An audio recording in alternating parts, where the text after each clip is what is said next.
This aspen grove we built last episode is so beautiful. I know it doesn't have forest floor yet, but just the trees itself, I love it. But despite having done all this last episode, filling in this empty space, converting it from vanilla terrain, there's still quite a lot that has to be worked on. So today I thought we'd continue with moving on from this area, although there is still more work to do in this area. But down here to this field, where we have our honeycomb farms right there. So I thought I'd build something to cover that up and then convert this field here. I thought I would take some inspiration from this wheat field we have over here in this area. And here in this flat space, create a field for the other crops like carrots, potatoes, and beetroot, and have all their different sections. So I'll probably do it a little different than I did over there. But I think that'll fill in this area nicely. It's a nice flat area for it. And that is the plan for today. Get some building done, some more transformation of the terrain. We'll see how far we get, but settle in. And I hope you guys enjoy the ride, enjoy the builds. And I hope you'll join me for a nice relaxing time doing some building. First, we will start with this. I have a building designed in mind. It's meant to look kind of like a storage shed. It is bigger than that little hut we built there last episode, but we'll see how it works. But it's just the perfect size to just cover these honeycomb farms up so that they're not visible. So we'll start with that, and then from there we can start laying out how we're going to section off the field, where the borders of it will be, and then start filling it in. I don't think it'll be as big as that wheat field over there. That wheat field took a long time, but let's get rolling with this.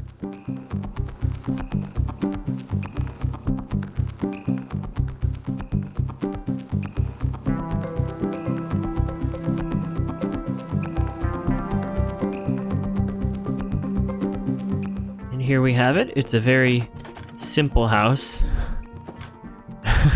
The only thing is, because of the bee farm, when those activate, the redstone triggers some of these windows and the doors, so if you saw those just randomly go off, that's why. Other than that, I think it's fine. I was trying to go with a palette maybe that made it look like the wood was old and weathered, or was going more towards this gray and some texture on it. I think it works pretty well, and the roof as well. That's what the signs up there are supposed to be, some kind of weather vane or something. This is a little like workstation area. This is supposed to be a wheelbarrow. This is supposed to be like a plow, an old-fashioned one where you'd stand back here, this would plow the ground, and then you'd hook up some, well, I guess in Minecraft, cows to it, and they would pull it while you till the ground. That's what that's supposed to be. I think it works okay. But I really do like the windows, how I got that cross-section on the windows with the trapdoors. In here you can still get in. It's a little cramped. You can see, yeah, the redstone here is triggering the door, and that redstone over there is triggering those windows to flicker a little bit whenever the bees go in and out of the beehives. As you can see, this thing has been working very well for a long time. We have a lot of honeycomb, more than we probably need. And these are the only 3 shears I'd ever put in these ones. So I should probably actually empty this out, but not right now. This is just the beginning. For now, we're going to start outlining the field where we want it to be. I have a general idea. I mean, obviously all this flat area, but then probably a little bit up the hill to about like there, maybe? Something like that. I'm just going to start outlining it in cobblestone just to get the shape. Later on, we can make a better wall. And I know I'm making this into a carrot, potato, beetroot farm, kind of. I don't know how much I'll use it practically for actually getting those things, because honestly, they're not that useful. Carrots, I guess, is probably the most useful thing for some potion stuff, golden carrots. I know you can get golden carrots from villagers, but if I'm going to eat golden carrots, I'd probably rather make them myself. But the potatoes, honestly, what are potatoes useful for besides food? I don't think they're useful for anything, if I can remember. And beetroots, you can make, what, beetroot soup? Which I have never made. So we will see how useful these farms end up being. But I'm going to continue to outline this, and I will probably just time-lapse the rest of me building this and then filling in the farms, and then we'll see. I'll show you guys from there.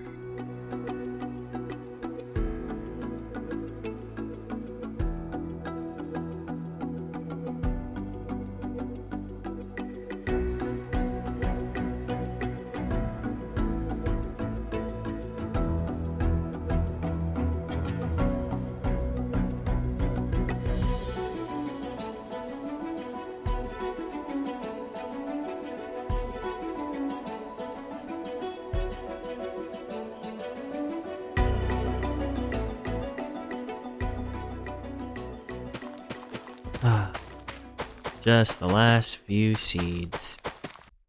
I find something so relaxing about just farming in Minecraft, planting seeds and everything. So this was very fun, very relaxing project for me to do. Just planting a bunch of seeds, a bunch of plants. As far as the crops I put here, I have potatoes in that first line. Then we go for carrots, beetroots, carrots, and then potatoes. I put beetroots in the middle with only one line here because I don't think I'm ever gonna need any.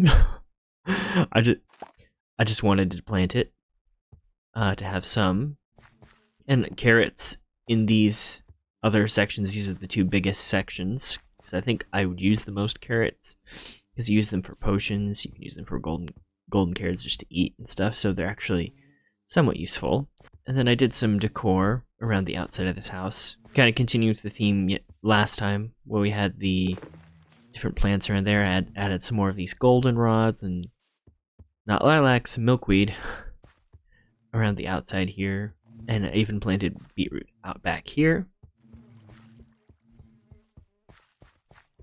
So I think it's looking pretty nice.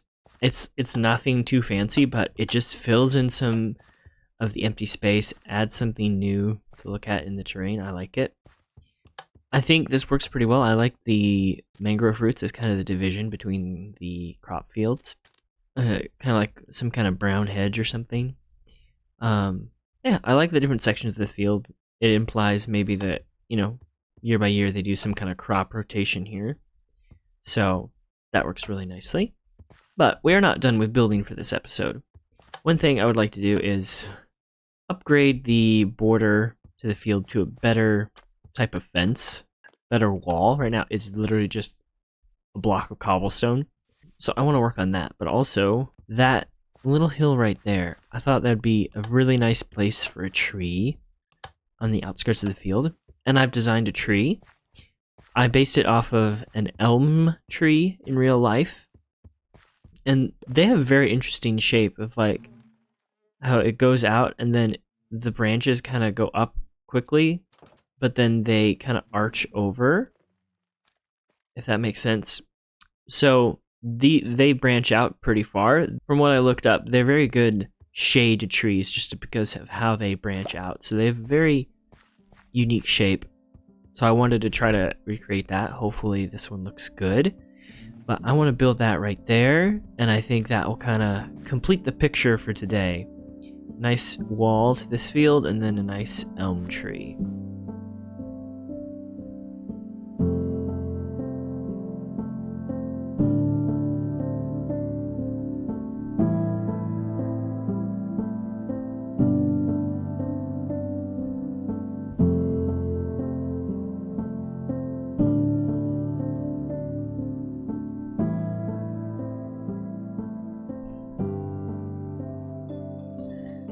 There we have it. I've upgraded the wall. Mostly just some stairs and slabs to smooth it out, and some mossy cobblestone patches.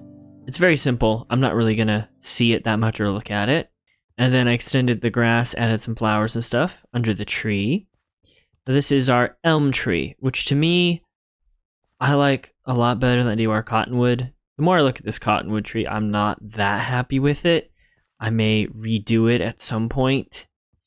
And I'm still learning with trees and different varieties, but I'm still really happy with the aspens.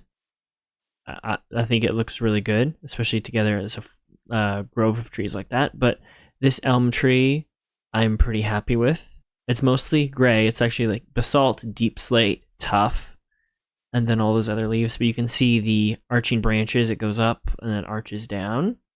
Kind of that shape is what I saw and what I read about when I was looking up the elm tree. So that is what we have for our elm tree here. I think it looks pretty nice overlooking the field. And yeah, I really think, you know, with this, we've been doing these last few episodes, our world is coming together. And as we slowly work our way through there, through these other areas that we've built stuff in and just slowly transform it, add some life, it'll just really bring things together, add some consistency. I think it's really cool. There's one more thing I'd like to do right now. It'll kind of be an extension to this grass and moss farm. I'm going to attach it to this. This is like the excess bone meal that we don't need for the grass farm that goes this way. So I think if we just attach a little tiny farm here, we can take advantage of that bone meal for something else. I was thinking these plants like firefly bush, bushes, the dry grass, the new ones that they added that spread in the interesting way where you bone meal and it spreads a plant next to it.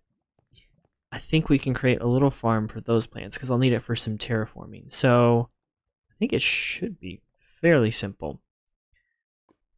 So if we just set up, let's go with 5 dispensers facing this way. Okay, that should be the hopper feed going into these dispensers set up. So it should supply it with all these. It'll run through here. It'll fill up this first dispenser first, and then when that's full, it'll just go down the line until all of them are filled up, which I think is fine. Then if we just do 2 blocks in front of it with dirt, I'm going to put a water bucket here because I want to be able to till this soil. I think I've done this before, making an observer clock. Whoops. Okay, that creates a clock. Can we take that signal to the other dispensers? Yes. Until this one's trying to trigger, because it has some bone meal in it, but... Okay. Can we shut this off with, like, a lever? No. No, of course not. Maybe if we had a lever here and a sticky piston that retracted this observer when we wanted to turn it off. Actually, let's try that. Let me find a piston. Alright, I have a sticky piston here. So I put that there. There. It's still going.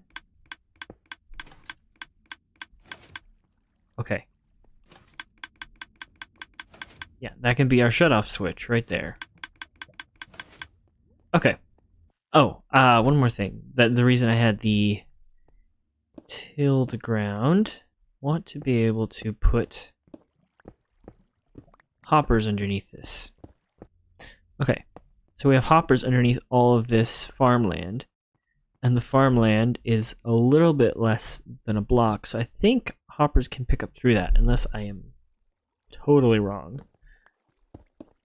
So I want blocks on the side so that the items don't jump out. Okay, I just filled all the dispensers with bone meal. Let's just do a little test even without the roof. So let's say we wanted to duplicate firefly bushes. Could just put them there like that. So we turn it on. It's going to start bone mealing it. And then if we come in and break it like this. That is very nice, very fun, very satisfying. This will be great. This will be great. And if we want to stop, we just stop and turn it off. That's great. So with this, we can do firefly bushes, but then we can also do, I believe the regular bushes work in the same way. Just switch it out, turn it on, get a bunch of bushes.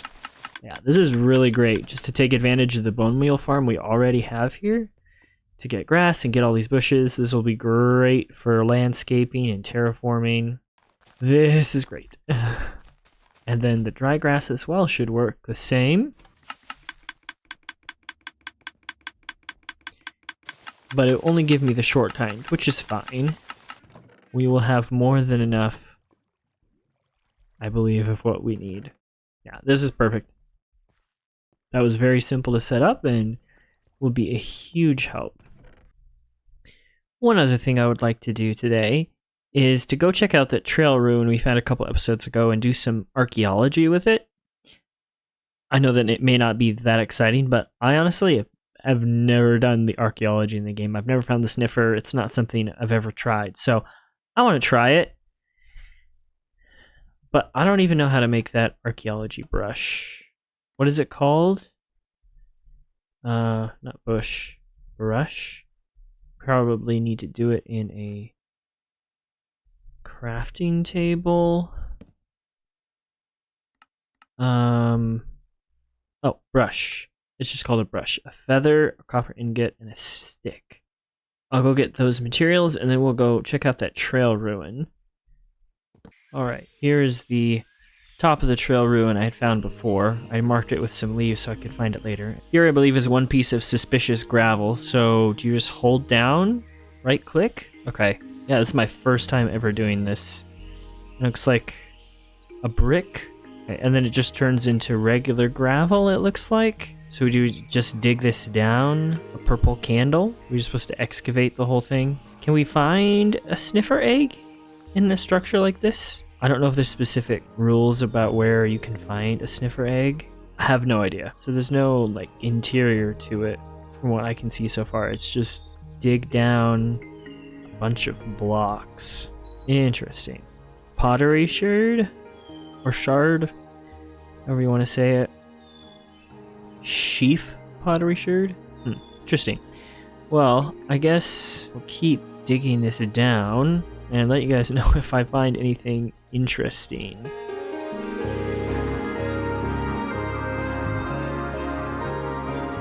So I've been excavating quite a bit. I've uncovered a few rooms through here. Come down this far. There's still like that direction, and more that direction that I could do, but honestly I think I'm done for now. This is what we got. We got 2 different types of armor trim that I didn't have. A lot of pottery shards, and then 2 of this music disc relic, which honestly I did not know was in the game. So I'll have to listen to that later. Yeah, this is it. And I also looked up sniffer eggs. You have to find them with suspicious sand in the ocean. So I'd have to go find something else to do that. I can't find the sniffer egg in this trail ruin. So these are interesting, but not the best loot. I mean, I'm happy to have some of these, but like not that interesting of loot. So I think I'm done for now. I'll go back home. Well, here we are back at our field, and there's just one thing left to do here. Listen to this record we got.